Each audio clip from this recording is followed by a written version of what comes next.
भाजपा प्रदेश अध्यक्ष मदन लाल सैनी ने कांग्रेस के घोषणा पत्र को झूठ का पुलिंदा बताया। झुंझुनू दौरे पर आए मदन लाल सैनी ने पत्रकारों से बातचीत करते हुए कहा कि यह घोषणा पत्र किसान विरोधी है। जिन किसान बैंकों से डिफाल्टर है उनके खिलाफ मुकदमे दर्ज करवाए जाएंगे, जो कि एक किसान विरोधी निर्णय है। उन्होंने कहा कि राज्य सरकार किसान विरोधी है। केंद्र सरकार जब किसानों को 6,000 रुपए दे रही थी।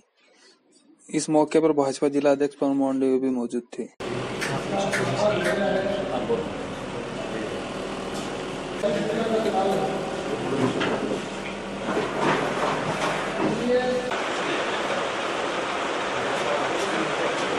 श्री बनवारीलाल जी सैनी, हमारे उप जिला प्रमुख योगेंद्र जी मिश्रा, पंकज जी हमारे शहर के महामंत्री हैं, राजेंद्र जी भंबो,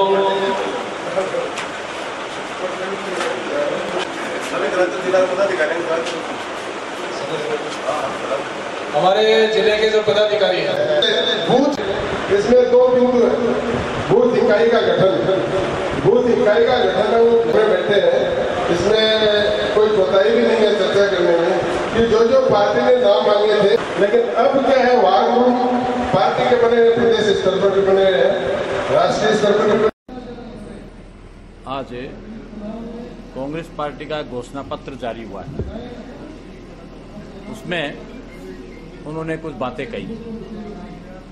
ये घोषणा पत्र झूठ का पुलंदा है और ये किसान विरोधी भी है और ये अपराधियों को संरक्षण देने वाला भी है और उसके कारण से लाभ नहीं मिल रहा। और भामाशाह योजना को इन्होंने अप्रत्यक्ष रूप से बंद कर दिया। जहां 30,000 से लेकर 3 लाख तक का आदमी इलाज करा सकता था, वो योजना भी इन्होंने ठंडे बस्ते में डाल दी। तो कांग्रेस की सरकार ने आने के बाद राजस्थान में जैसा काम किया है, यदि कांग्रेस पार्टी लोगों का भलाई करना चाहती थी तो इनकी सरकारों को आए 3 महीने से ज्यादा, 3.5 महीने के करीब हो गए। इसमें कहीं कुछ तो शुरुआत करते। जरा किसान आता है, गांव का आदमी शहर में जाता है, जरा उसको 5 रुपए में नाश्ता हमारे समय मिलता था, अन्नपूर्ण योजना में 8 रुपए में उसको भोजन मिल जाता था। लेकिन आज उस योजना को भी इन्होंने बंद कर दी है। तो इस प्रकार से हम कह सकते हैं कि राजस्थान में विकास का काम ठप हो गया, नरेगा का काम ठप हो गया, सड़कों का काम आप देखते हैं वो जरा रुक गया। जो गौरव पथ थे, गौरव पथ देखकर आपको भी जहां जहां गौरव पथ बने हैं वहां आपको बहुत अच्छा लगता होगा। वो गौरव पथ भी सरकार ने आने के बाद बंद कर दिए और स्थिति ये बन गई कि बिजली की स्थिति ये हो गई कि बिजली आती कम है, जाती ज्यादा है।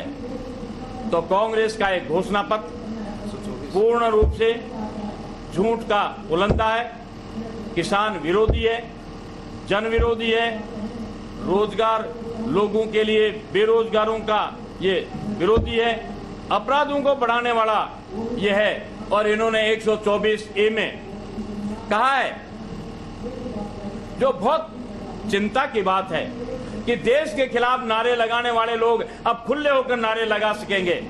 वो जरा उस धारा को हटाने की बातचीत इन्होंने कही है। अब हिंदुस्तान के खिलाफ सरेआम नारे लगाए जा सकते हैं, उन पर कोई कार्रवाई नहीं होगी। ये भी इन्होंने व्यवस्था करेंगे जब इनका राज आएगा।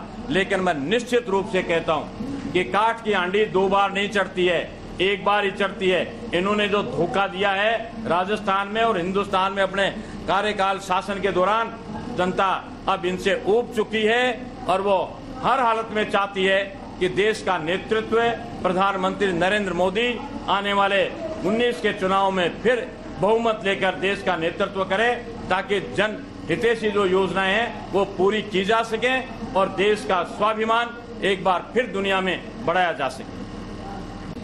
उन्होंने किसानों की कर्ज माफी की बात कही। कर्ज माफी हुई क्या?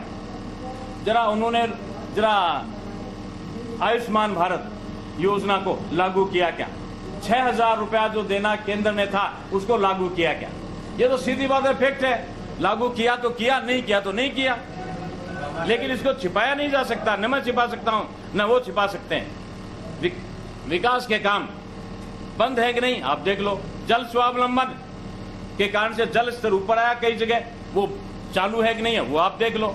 तो मैं जो बात कर रहा हूं वो तर्क के आधार पर कर रहा हूं, और कांग्रेस का कोई नेता हो तो फुली चुनौती देता हूं कि वो आकर डिबेट कर ले जनता के बीच में। नहीं, सब ने अपने अपने कार्यक्रम बनाए हुए हैं, सारे लोग जा रहे हैं, हमारी बातचीत हो रही है और सब जल्दी आपको। कार्यक्रम में नहीं गए थे, वो किसी के यहाँ बैठने गए थे और उसमें कार्यकर्ता आ गए।